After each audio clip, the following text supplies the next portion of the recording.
네, 2부로 돌아왔습니다. 2부에선 본격적으로 그을린 사랑 시놉시스와 함께 이야기를 나눠보는 시간을 갖도록 하겠습니다. 네. 일단 시놉시스는 이렇습니다. 나왈이라고 하는 사람은 세상을 떠나면서 쌍둥이 아들 시몬 그리고 딸 잔느에게 유언장을 남기게 됩니다. 네. 자신들의 생부 그리고 형을 찾으라는 또는 오빠를 찾으라는 유언장을 남기게 되는데 이것을 본 아들 시몬은 외면하게 됩니다. 네. 어머니는 미쳤다면서. 하지만 딸인 잔느는 중동으로 가게 되어서 베일에 쌓였던 어머니의 생전의 흔적을 추적하면서 진실에 다다르게 되는 과정을 담은 영화라고 볼 수 있겠습니다. 네. 자, 일단 이 영화가 제대로 된 지명을 표기하진 않았지만 그래도 레바논을 배경으로 한 이야기이기 때문에 어느 정도 레바논에 대한 사전지식을 갖고 이야기를 하면 좋을 것 같아요. 네. 레바논이라고 하는 지역은 왼쪽은 바다죠. 지중해. 그리고 오른쪽으로는 시리아가 있고 네. 남쪽으로는 이스라엘 국경과 맞닿고 있죠. 네. 그래서 옛날부터 인종과 종교가 굉장히 복잡하기로 유명합니다. 지중해 건너서는 유럽이랑 활발하게 교류를 할 수 있고 그리고 중동 그리고 다른 국가들과 밀접해 있기 때문에 네. 인종과 문화, 종교가 다양할 수밖에 없었죠. 그래서 프랑스 식민 시절에는 베이루트가 중동의 파리로 불릴 만큼 굉장히 세련되고 자유로운 문화 교류지였지만 종교가 아무래도 이슬람 종교와 기독교로 나뉘다 보니까 네. 잡음이 굉장히 심할 수밖에 없는 나라라고 얘기할 수 있을 것 같아요. 네. 독특한 게 인구의 90% 이상이 아랍인인데 기독교 신자도 꽤 있다는 거. 그래서 종교 비율을 따지자면은 이슬람 종교가 가장 많고 그 다음에 기독교의 한 파별 정도가 자리를 잡고 있는 그 정도 상황이라고 볼 수 있을 것 같아요. 네. 그 정도로 이 레바논 상황을 축약시켜놓고 얘기를 해야 될 것 같은데 영화 시작하면 주인공인 나왈 마르완이 기독교인이잖아요. 네. 기독교 집안이고 당연히. 근데 이슬람 종교를 가진 남자의 애를 갖게 되고 네. 그 남자는 처형당한다고 얘기를 해야 될까? 네. 처형당하게 되고 아들을 낳게 되죠. 네. 근데 그 아이는 부정한 아이이기 때문에 나중에 꼭 찾아야겠다 이런 생각을 갖고 발목 아킬레스건에 점을 3개 새겨놓은 문신을 가진 채로 그 아이는 고아원으로 떠나보낼 수밖에 없는 그런 상황을 갖고 있는 여자 주인공 나왈 마르완의 상태고 그 후에 이야기가 진행되면은 버스를 타고 이동을 하다가 기독교인들한테 테러를 당해서 이슬람 종교를 갖고 있는 사람들은 모두 학살당하고 기독교인인 나왈 마르완은 쳐다만 볼 수밖에 없는 상황에 네. 처하고 그것에 분노해서 선생님으로 위장을 해서 고위층을 테러하는 역할을 네. 맡게 된. 기독교 민병대 지도자를 암살한 거지. 그 이유가 뭐였지? 그 이유가 테러당한 것 때문에. 테러당한 거 그리고 자기 남편이 죽었잖아. 기독교와 이슬람의 종교 갈등 때문에. 그러니까 한 종교인으로서 충실하기보다는 한 인간으로서의 마음에 더 충실한 사람이라고 볼 수 있겠네. 그러니까 이게 배경이 되는 게 1982년 이스라엘의 레바논 침공인데 상황이 어땠냐면은 당시만 해도 기독교하고 이슬람의 그 세력비가 비슷비슷했어. 원래는 레바논은 기독교 국가였어. 근데 왜 이슬람이 이렇게 많아졌느냐? 다 팔레스타인에서 난민들이 넘어와서 그런 거거든. 그쪽에는 팔레스타인 해방전선 중심의 게릴라 반군들도 가게 되지. 그러니까 이스라엘이 레바논을 침공한 거야. 레바논 옆에 있는 시리아에게 경고도 할 겸. 그래서 이스라엘이 레바논을 침공하고 그 사이에 이스라엘과 동맹관계에 있던 레바논의 기독교 민병대인 팔랑해라고 불리우는 애들이 이슬람 계통의 레바논인들에게 복수를 행한 거지. 그리고 영화에 나오는 버스 테러 같은 사건에도 비슷한 것들이 있었고 그리고 그에 대한 복수로 레바논 대통령으로 취임을 했던 바시르라는 인물이 취임한 지 얼마 안 돼서 이슬람 쪽에 의해서 암살되기도 하지. 네. 이 바시르라는 인물은 애니메이션 바시르와 왈츠의 중심 인물. 뭐 그런 정도 상황이 있었고 여기서 나왈의 죽은 남편은 팔레스타인 난민이라고 봐야 되는 거지. 그리고 팔레스타인 난민하고 결혼했으니까 기독교 계통의 집안 사람들이 남편을 잡아 죽인 거고 그리고 나왈의 아들은 기독교 계통의 고아원으로 보내진 거지. 근데 거기가 이슬람 민병대에 의해서 또 습격을 받아가지고 아들은 이슬람 민병대의 저격수로 들어가게 되는 그런 흐름이 있었고 네. 그게 과거의 팩트죠. 그리고 나왈은 원래는 기독교인이지만 기독교 때문에 자기 남편이 죽기도 했고 그리고 자신의 아들을 찾기 위해서 남부지방에서 이동하다가 기독교 민병대에게 습격을 당해서 죽을 뻔하기도 하고 네. 끔찍한 참상을 목격하면서 이슬람 민병대 밑에 들어가서 신분을 위장하고 기독교 민병대 지도자를 암살한 거지. 뭐 그런 정도 정리할 수 있겠지. 네. 그 장면을 보여주는 데 있어서 딸인 잔느마르완이 계속 찾아다니는 모습이랑 교차해서 보여주잖아요. 그치. 그 부분이 저는 확실히 흥미로웠던 것 같아요. 그러니까 과거의 사실들은 전달은 해주되 이게 딸이 하나하나 찾아가는 게 아니라 그냥 말 그대로 있었던 사실을 보여주는데 그게 그렇게 영어적으로 어설프거나 어색하지 않았다는 점. 그리고 실제로 딸도 그 상황을 겪고 있는 듯한 느낌이 들어서 얘네들이 감정이입할 수밖에 없구나 라는 생각이 들기도 했었고, 그리고 결국에는 그렇게 고이싱을 암살한 다음에 잡혀 들어가서 고문을 하게 되지 않습니까? 그치. 노래하는 여자라는 별명을 얻게 되지. 왜냐하면은 고문을 가해도 노래하기를 그치지 않았기 때문에. 네. 그러고 나서 마지막 고문이라고 할 수 있죠. 그 후에 강간당해서 임신을 하게 되고 그 다음에 애를 낳게 되고 결국 쌍둥이를 임신하게 돼서 이주하게 되죠, 캐나다로. 그 이후에 그냥 잊고 살았던 것 같은데 영화 맨 처음에 수영장 장면이 나오게 되고 지나가서 다시 수영장 장면이 다시 나오면서 그때 사실 그 사람이 아들이었다. 자신의 강간했던 사람이. 그것을 깨닫게 되면서 이제 완전한 멘붕에 빠지고 그때부터 유언장가 남겼던 것 같아요, 제 추측에는. 그리고 그것을 아들과 딸이 찾게 되는 이야기.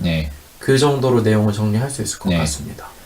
얘기하면서 오늘처럼 한숨이 많아지고 기분이 이렇게 가라앉는 느낌이 드는지 나는 이 영화를 되게 충격적으로 봐서 그러니까 내용이 사실 굉장히 충격적이잖아. 그러니까 단도직입적으로 얘기하면은 자신이 아들을 낳았고 아들은 고아원에 가서 정체를 찾을 수 없었는데 자신이 성고문을 당했고 자신을 강간한 사람이 알고 보니까 잃어버렸던 아들. 근데 아들이 자신을 강간하는 와중에 또 임신을 하게 되고 그러니까 아들이 남편이 되고 자식들이 손자 손녀가 된 거지. 그치. 또 자식들은 자신의 아버지이자 형인 거고. 근데 이게 참 종교적인 그 상황과 그쪽 지역의 특수한 상황에 맞물려서 그런 사건이 벌어진 거잖아. 그리고 의도치 않게 그것을 다 깨달아 버리게 되는 거고. 뭐 서사를 충격적으로 잘 짰지. 근데 러닝타임을 늘리는 게 좋았을 것 같긴 해. 그러니까 중간중간 비어 보인다는 생각이 들 수밖에 없는 게 일단 잔나하고 시몬이 어머니를 어떻게 생각하는가에 대한 근거가 일단 부족하잖아. 물론 어느 정도 추측은 가능하지. 맨 처음에 영화를 쭉 보면 이 사람이 마탱이 간 인생을 살아가지고 자식들 앞에서 마탱이 간 사람처럼 보였나 보다라고 추측은 가능하지만 그치. 뭐 플래시백 한 장면 정도 넣어줄 수 있는 거잖아. 그거 뭐 몇 분이나 된다고. 그게 어찌 보면 난 의도했다는 생각이 좀 들기는 해. 그러니까 분명히 엄마고 자식인 거잖아. 잔느랑 시몬은. 근데 그 셋이 좋은 장면 하나 없잖아. 나왈이 수영장에서 자신의 아들이자 자신의 남편인 것을 깨닫고 충격받아 있을 때 그것을 수습해주는 장면 말고는 부모와 자식으로서의 접점이 되는 장면이 하나도 없는데 전혀 없지. 의도한 것 같아, 내가 볼 땐. 이게 자식이기도 하지만 손자이기도 하고 자신의 아들의 동생들이기도 한 상황이니까 그러한 감정이입을 확실하게 배제하고 싶어서 아마 그렇게 의도하지 않았나라는 생각은 해봐. 그러니까 뭐 그렇게 추측은 할 수 있는데 왜 시몬이 엄마를 미친년으로 생각하느냐 이거에 대한 근거가 사실 없지. 뭐 물론 유추는 가능하지만 왜 저렇게까지 엄마를 혐오할까 라는 건 의문스러울 수밖에 없잖아. 이런 거 그냥 넘어갈 수도 있지만 뭐 그리고 또 하나 비어 보이는 부분이라면은 좀 전에 얘기했듯이 나왈이 기독교에서 이슬람으로 전향하는 과정.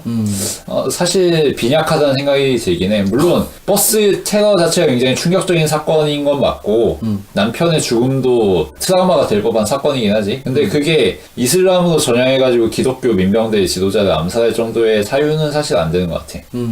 나도 보면서 내용적으로 헷갈릴 정도로 생략하고 넘어가긴 했어, 사실. 근데 그 장면 자체는 많이 충격적이었던 게 버스에서 테러를 당하고 내 딸이라고 하면서 딸을 데려가잖아. 버스에서 테러를 당했는데 생존자가 셋이 있었지. 나왈과 이슬람 계통의 모녀. 네. 근데 어차피 저 어머니는 죽을 것 같으니까 저 애라도 살려야겠다고 나와리 애를 자신의 아이인 양 가장하는 거지. 그치. 근데 그 이슬람 여성이 죽으니까 딸아이가 못 참고 그걸 따라가는 바람에 딸아이도 죽어버리지. 그치. 그 와중에 나왈은 무릎 꿇고 그 절규할 상황을- 수밖에 없지. 절규하고 그냥 진짜 멘붕에서 그냥 멍하니 있고 버스는 불타고 있고 애라도 살리고 싶었는데. 아무것도 할 수 없는 무기력한 상황 속에서 그치. 그런 연출 자체가 충격적이었기 때문에 다른 부연 설명이나 확실한 동기부여는 주진 않았지만 계기는 보여주긴 했다라는 느낌이 확실히 들어서 그러니까 그게 이슬람 지도자하고 나와리 이야기할 때 동기가 드러나긴 하거든. 야, 나는 대학에서 배울 때 이성과 합리를 가지고 세상을 바꿀 수 있다고 생각했는데 네. 겪어보니까 그게 아니더라. 뭐 이런 얘기 한단 말이야. 근데 겪어보니까 그게 아니더라라는 게 버스 테러 한 사건인 건 빈약하다 싶긴 해. 아무리 연출을 강렬하게 했다고 하더라도 좀 더 겪어야 되는 거 아닌가? 서사적인 흐름에서 종교를 바꿀 정도의 그 포로는 한 장면으로 퉁치기엔 부족하지 않나. 네. 마치 체험판 한번 게임 하고서 성향이 완전 달라져버린 그런 게이머 같은 그런 느낌이 없잖아 있지. 네. 그러니까 대학에서 그렇게 총칼에 맞서고 양 종교 간의 테러 속에서도 지조를 세우고자 했던 사람인데 그 한 사건 가지고 그렇게 완전히 정체성이 바뀌어버려가지고 테러리스트가 된다? 이거는 좀 심하거든. 근데 물론 그걸 디테일하게 묘사하는 게 벅차다 싶어서 생략할 수는 있는 거라고 생각하는데 아쉽긴 했어. 저는 지금 내용적으로 제가 굉장히 충격을 받아서 자꾸 이 영화 떠올리면 뭔가 말이 안 떨어지거든요. 그래서 내용적인 측면 배제하고 다른 거 좀 이야기하고 싶습니다. 네. 일단 이 영화의 도입부는 굉장히 강렬하고 인상적이죠. 뭔가 뮤직비디오가 떠올릴 정도로 그 아이들이 머리를 깎임 당하고 있고 깎임 당하고 있는 아이가 카메라를 응시하면서 서서히 그 인물을 향해서 클로즈업하고 부들부들. 네 그러면서 라디오헤드의 네. You and Who's Army라고 하는 곡이 천천히 나오면서 그 시작 자체가 굉장히 강렬하고 얘기하는 바가 확실해서 이 영화가 이런 얘기 하는구나 라는 느낌이 들죠. 어떤 얘기냐, 그러니까 이 You and Who's Army라고 하는 곡 자체가 9.11 테러 이후에 나온 곡이잖아요. 근데 노래 내용이 9.11 테러 이후에 미국이 이라크 쪽에 군대를 보내고 중동 지역에 집중을 하게 되잖아요. 그러면서 보냈던 그 군대, 이 군대가 과연 누굴 위한 군대냐 라고 하는 그 메시지를 담은 노래인데, 그 도입부나 노래의 선곡이나 그 연출 분위기가 이 영화가 무슨 얘기를 하고 싶은 건지, 이게 과연 누굴 위한 종교이며 누굴 위한 테러이고 누굴 위한 전쟁이냐, 이 메시지의 도입부는 굉장히 강렬하고 시선을 확 끌기에 좋았다 라는 생각을 하고, 그 다음에 바로 이야기가 진행되면서 유언장이라고 하는 흥미로운 소재를 꺼내죠.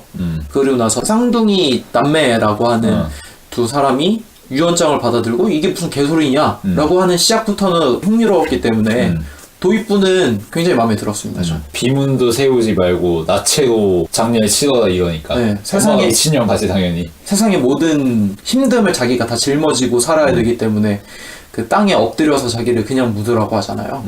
무슨 상황이길래 이렇게까지 하는 거야? 호기심이 들게 만드는 거 자체가. 그리고 유언장을 읽어주는 공증인도 굉장히 단호해요, 생각보다. 이게 유언장은 당연히 이행돼야 되는 건 맞지만 성스러운 거다. 너네들이 이걸 지키지 못하면은 나는 너네 엄마인 나와를 굉장히 신용하고 믿었던 사람이기 때문에 난 너네들이 볼 낯이 없다.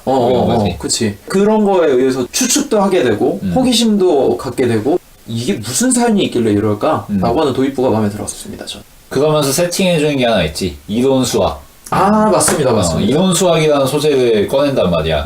주인공인 잔느가 이론 수학 강사고 이론 수학 강의를 학생들에게 하는 걸 보여준 다음에 바로 컷을 전환해서 자기의 지도 교수하고 대화를 하면서 자신에게 닥친 난제, 어머니가 자신에게 아버지와 오빠를 찾으라는 미션을 주었잖아. 그 난제를 어떻게 풀 것이냐에 대해서 수학적으로 접근한단 말이야. 근데 이 수학적으로 접근하는 게 쓸데없는 게 아니라 나중에 떡밥을 회수하는데 맥락이 되는 거지. 나중에 1+1은 왜 2가 아니고 1일까? 그리고 도입부의 그 OST에 대해서 조금 더 보충하자면은 이게 라디오헤드가 영국의 이라크전 참전에 대해서 비난하면서 한 것도 맞는데 이게 상당히 아이러니한 게 애초에 중동이 이렇게 개판한 게 영국과 프랑스 같은 나라들 때문이잖아. 그러니까 영국과 프랑스가 오스만 투르크하고 1차 대전 때 전쟁하면서 네. 아랍 민족들에게 약속을 했단 말이야. 아랍 통일 국가를 건설시켜주겠다. 너희가 우리하고 같이 싸워주면은 오스만 투르크를 물리쳐주면은. 근데 현실은 입싹 닫고 이스라엘에 땅 갈라주고 중동 땅 자기들 마음대로 분할하고 식민지로 통치하고 있다가 마음대로 나눠주고 뭐 이랬단 말이야. 그래서 지금 팔레스타인이 이꼴나고 레바논이 이꼴나고 시리아가 이꼴나고 이스라엘이 이꼴난 거란 말이야 지금 사실.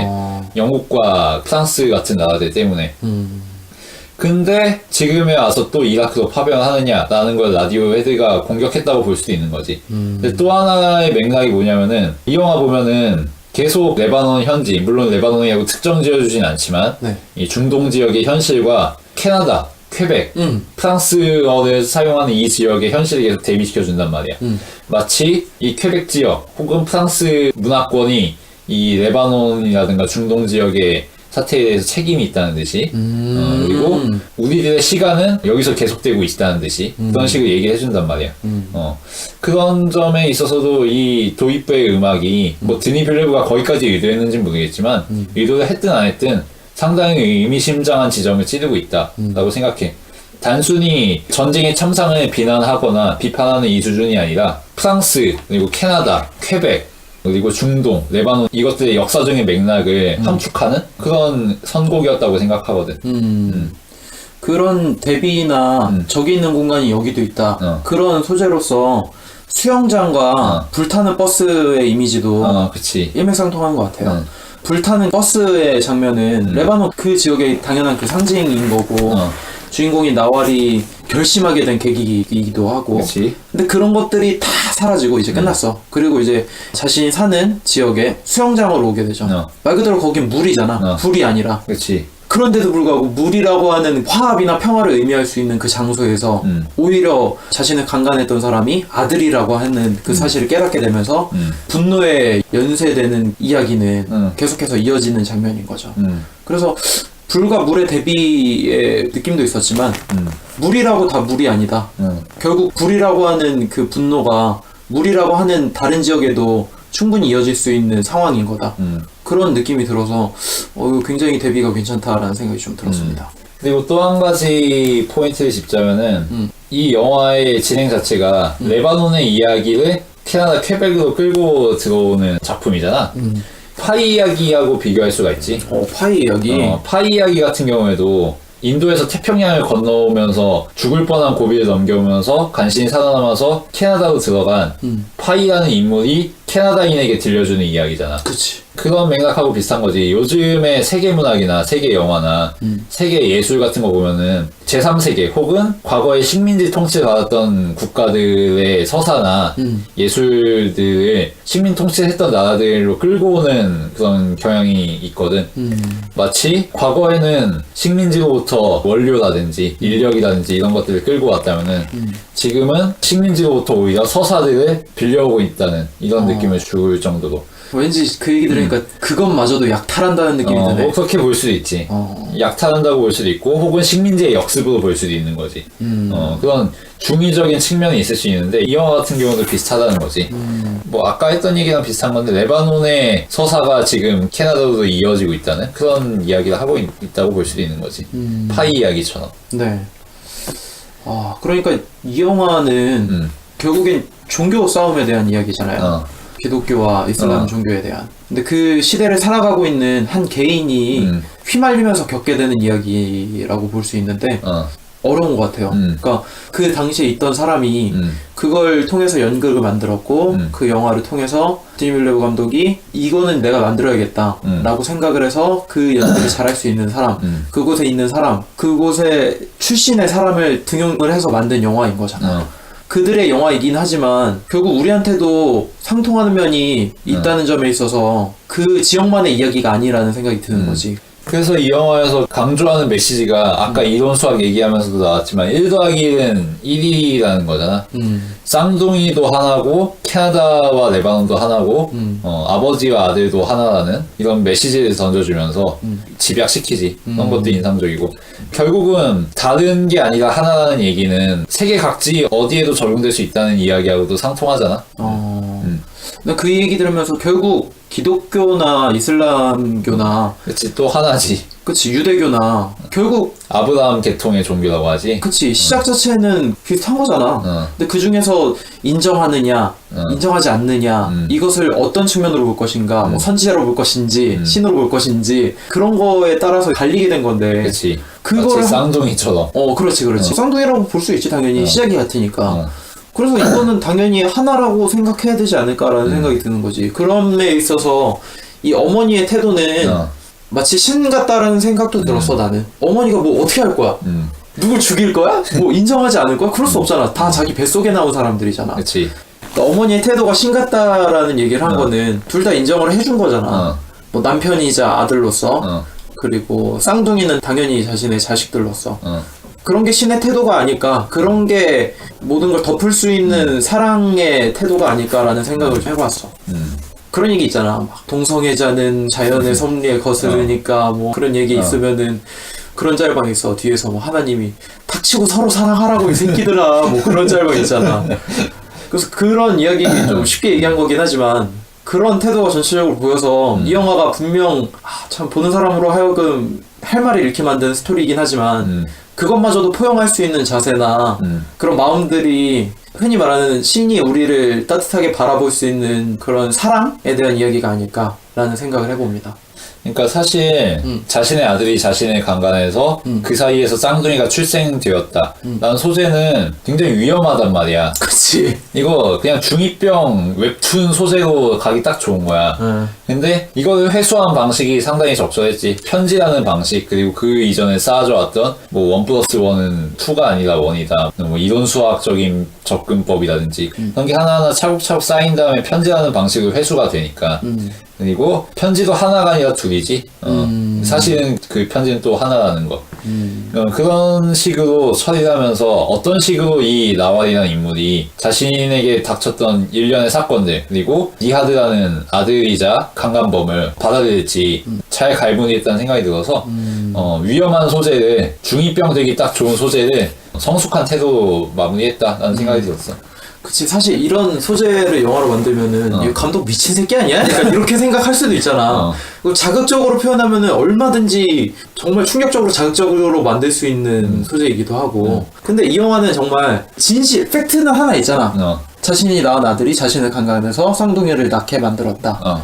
그런 팩트에 도달하기 위해서 점층적으로 이곳저곳 두르면서 하나하나 이야기를 해줘. 그치. 처음부터 끝까지 일관성 있게 이제 나왈에 대한 이야기를 하는 것도 아니고 나왈의 이야기 어느 정도 들려주면서 이런 계기를 보여줬다가 그것을 어느 정도 깨닫고 딸인 잔느가 어머니가 살던 마을에 가서 주변 사람이 어떻게 생각하는지를 이야기해주면서 긴장하게 만들잖아, 관객으로 하여금. 그치. 아니 도대체 무슨 여자길래 같이 살던 사람들이 이렇게 막 쌍년 취급하는가. 개쌍년 취급하는 건가. 그것이 궁금하기도 하고. 그리고 이게 서서히 좁혀지면 좁혀질수록 어느 정도 윤곽이 잡혀가잖아, 사실. 어느 정도 영화 본 사람들이면. 그치. 근데 그 사실은 알지만 그 사실을 어떻게 터뜨려 줄 것인가도 긴장되는 상황인 거잖아. 근데 그 표현이 적절했다. 특히 어느 부분이냐면은 하나하나 알려주잖아. 쌍둥이 두 자녀가 강간당한 엄마의 자식들이라는 거. 그리고 아버지는 누군지 모른다는 거. 그런 충격을 한번 주면서 그 이후에 직접적으로 우리 형이 우리 아빠래 뭐 이렇게 얘기하는 것도 아니고 1 더하기 1은 2가 아니라 1이 맞는 것 같다 뭐 이런 식으로 얘기하니까 오열하는 장면을 통해서 간접적으로 보여주는 그 충격적인 사실들은 그 진실에 다가가기 위해 장치들을 잘 처리해놨다. 그런 생각이 들어서 이 영화 연출은 굉장히 세심했다. 그리고 그 충격적인 사실을 어느 정도 완충 장치를 통해서 사람들이 이해하고 공감할 수 있게 받아들여줬다. 그 점이 정말 칭찬할 점이 아닌가라는 생각을 해봅니다. 이 정도로 얘기를 마무리할까요? 저 이 영화 사실 되게 싫어해요. 왜냐면은 보면서 기분이 굉장히 더러웠거든요. 있을 법하다는 생각이 너무 많이 들었어요. 이런 상황이. 그 정도로 연출을 잘했고 이 충격적인 진실에 다가가기 위해서 하나하나 벗겨주잖아요. 진실을 덮고 있는 껍데기들을. 그랬을 때 어느 정도 윤곽이 잡히니까 너무 고통스러운 거야, 그 과정이. 참 그러면서 어머니의 마음이나 자식들의 마음이 너무 나한테 와닿고 결국 그 진실을 알게 돼버린 아빠이자 형이 아부타렉이 알았을 때 충격은 어땠을까? 이 아부 타릭도 사실 그 시대에 휘말려서 어쩔 수 없이 저격수가 된 거고 캐나다로 그렇게 왔고 그냥 아무런 의식 없이 자신이 과거에 저질렀던 행적들이 얼마나 크게 잘못된 건지도 모르는 상태로 살아가게 된 거잖아. 진실을 모르는 상태에서. 그런 인물들의 하나하나의 묘사가 너무 나한테 절절했고 일단 이 영화의 명장면으로 하나 꼽고 싶은 거는 잔느가 어느 정도 어머니의 사실을 알게 되면서 시몬한테 전화를 하죠. 어머니가 이런 사람이었다. 그러고 나서 시몬이 차를 타고 터널을 지나서 자동차를 타고 넘어오는 장면이 있어요. 그때 장면이 꽤 인상 깊더라고. 사실 여러 영화에서는 많이 나올 법한 시퀀스긴 하잖아. 그런 장면은. 근데 여기서 있어서 그 터널의 의미가 어머니가 겪었던 그 고난들 그 삶 자체일 수도 있지만 그 주변 지역이나 상황으로 인해서 한 개인이 겪을 수밖에 없던 상황이잖아. 근데 그거는 고스란히 자신의 자녀들을 통해서도 이어지고 있다는 사실이라는 거. 그거를 영화적인 화면을 통해서 보여주는 것 같아서 그 장면 볼 때 소름 돋았어요. 네, 그 정도로 얘기를 할 수 있을 것 같고 저는 별점을 주자면 4점을 주고 싶습니다. 네. 5점에서 1점을 뺀 이유는 너무 괴로워요 보면서. 지금도 얘기하면서 입을 떼기가 어려울 정도로 참 그리고 그 연출을 너무 기가 막히게 확 와닿게 했기 때문에 참 어렵다는 생각이 들었고 제목을 참 잘 지었다라는 생각이 듭니다. 그리고 마무리로 한 줄 평을 하자면 영화를 보고 나면 지우지 못할 그림이 남는다 라고 이야기하고 싶습니다. 일단 이 영화는 치명적인 오류가 하나 있어. 뭡니까? 나이가 안 맞아. 나이가 안 맞아? 나왈이 그러니까 35년 전에 이 대학에 있었다고 그 얘기가 나오거든. 그러면은 이 리하드는 35살쯤 됐을 거라는 얘기 아니야. 애들 낳고서 대학에 갔으니까. 그러네. 뭐 넉넉 잡아서 그 사이에 유예 기간이 있었다고 치더라도 뭐 40 정도겠지, 키케야. 근데 지금 잔나하고 시몬 보면은 대충 20대 중반 정도 되는 거 같지. 그치, 조교잖아. 학생이 아니잖아. 그러네. 그러면은 리하드가 얘네를 한 15살 이때 나왔다는 얘기야. 그럼 소년병이어야지 리하드가. 그러네. 아부타릭 시절에 그러면은 많이 쳐줘야 한 20살 이쯤이었을 거란 얘기야. 근데 딱 영화 보면 알겠지만 절대 그 나이도 안 보이거든. 말도 안 되는 고생을 하지 않는 이상. 잘 쳐줘야 25살이야. 그 정도면은. 15살은 말이 안 돼. 여기서 일단 나이에 오류가 있어. 내가 좀 이런 거를 잘 캐치하는 편이라 넘어갑시다 이 정도. 그 점이 일단 눈에 들어왔고 아쉬운 걸 또 하나 짚자면은 리하드의 내면에 대해서는 묘사가 거의 안 된 거. 맞아. 리하드가 어떤 생각을 가지고 어머니에 대해서 어떤 심경을 가졌는지는 등장인물들의 증언 정도로만 얘기해줘. 그리고 정말 몇 컷 안 되거든. 그러다 보니까 이 영화의 엔딩에서 다 끝났다는 생각이 안 들어. 왜냐면은 리하드의 이야기를 더해야 이게 납득이 될 지점이 있거든. 어떻게 받아들여지는지. 근데 그냥 니하드한테 편지 주고 끝이잖아 사실. 그치. 나와의 입장에서는 그게 끝일 수 있지. 근데 니하드의 관점이 또 필요한 거거든. 막말로 니하드가 아니라 그냥 강씨한테 줬는지 알게 뭐야. 마니키한테 줬는지. 아니면 아까 얘기했던 홍상수 영화처럼 쌍둥이한테 줬을지도 어떻게 알아. 네. 그러니까 그 부분은 빈약하다는 생각이 들었고 이 영화를 처음 봤을 때는 상당히 깊은 인상을 받았거든. 근데 이번에 다시 보니까 확실히 결점들이 보이긴 보이더라. 그래도 레바논 내전이라는 소재, 레바논 침공이라는 소재를 가지고 이 정도로 현대 프랑스, 캐나다, 퀘벡 이런 지역들과 연결시켜서 우리 모두의 이야기로 다가올 수 있게 했다는 점은 높게 사서 별점은 3개 반 주겠습니다. 3개 반? 네. 스미스 얘기를 들어보니까 이게 내용적으로 충격적인 것도 있었지만 약간 빡쳐서 지금 말이 안 나오는 것도 있는 것 같아. 생각해보니까 니하드의 태도나 마음가짐은 안 나오잖아. 되게 찝찝하게 끝나잖아 사실. 니하드가 그 편지 2개 읽은 다음에 나레이션으로 이제 엄마가 읽어주잖아. 그러고 나서 종이를 찢는다든지 울부짖는다든지 뭔가 그런 게 나왔으면은 제가 저렇게 느끼는구나 이렇게 하고 끝냈을 텐데 리액션이 없으니까 답답한 거야 이게. 그렇지. 이게 영화 전체적으로 다 팩트를 다 보여준 다음에 그 당사자한테 이제 편지 갖다 주면서 너가 이랬어 사실 너가 행동했던 거 이런 거야 라고 보여줬는데 리액션이 없으니까 내가 답답해서 빡친 건가? 그래서 말이 잘 안 나오나? 갑자기 그런 생각이 드네. 네, 하여튼 영화 추천해주신 쿠툴루님이 어떻게 보셨을지 모르겠지만 흥미롭게 재밌게 들으셨으면 좋겠고 재밌게 보셨으면 댓글 남겨주셨으면 좋겠습니다. 네, 다음 주에 영화계 시간은 일단 좋아하는 감독과 배우들에 대해서 이야기를 나누고 라라랜드를 예정하고 있죠. 네. 뭐 스미스건 말로 그 감독이 위플래시가 포트폴리오라고요. 네. 그리고 라라랜드가 본격적인 작업이라고. 그러니까 라라랜드 원래 기획했는데 네. 그게 2006년인데 투자를 못 받아서 투자를 받아야겠다 하고서 포트폴리오로 만든 게 위플래시라는 거죠. 올해 영화 참 볼 게 없었는데 지금 저는 무한하게 기대하고 있기 때문에 네. 어떻게 됐든 이 영화를 본 다음에 재밌으면 재밌다, 재미없다면은 무차별적으로 깔 것 같아서 무조건 라라랜드를 하고 싶어요 일단. 네, 저희 99화로 다루었던 영화 그을린 사랑이었습니다. 들어주셔서 감사합니다.